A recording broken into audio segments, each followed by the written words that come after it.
সবাইকে অনেক অনেক আন্তরিক প্রীতি ও শুভেচ্ছা। আমি রেনেসা রুমা চলে এলাম নতুন একটি ভিডিও নিয়ে। এই মাসকে বলা হয় মধু মাস। আজ আমি মধু মাসের কিছু ইউনিক ফল দিয়ে ভর্তা বানিয়ে দেখাবো। কবি বলেছেন, ঝড়ের দিনে মামার দেশে আম কুড়াতে সুখ, পাকা জামের শাখায় উঠে রঙিন করি মুখ।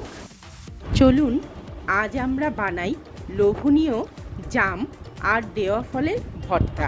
প্রথমেই আমি দেওয়া ফলগুলোকে বেছে নিচ্ছি।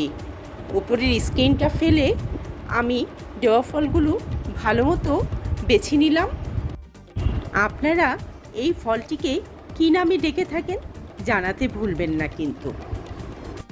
প্রথমেই দিয়ে দিলাম সামান্য সরিষার তেল, তারপরে দিয়ে দিচ্ছি ধনিয়া পাতা কুচি, দিয়ে দিলাম কাঁচামরিচ কুচি, তারপরে দিয়ে দিলাম সামান্য চাট মশলা, দিয়ে দিচ্ছি লবণ, দিয়ে দিচ্ছি বিট লবণ।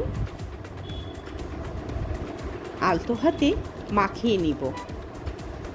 ব্যাস তৈরি হয়ে গেল মজাদার দেওয়া ফল ভর্তা। এবার জাম ভর্তা করার পালা।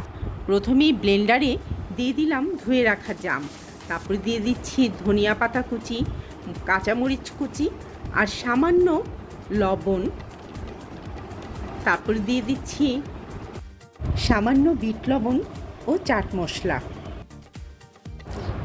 এবার সামান্য সরিষার তেল দিয়ে অল্প সময়ের জন্য ব্লেন্ড করে নিব। এবার পরিবেশন করে নিব সুস্বাদু জাম আর দেওয়া ফলের ভর্তা।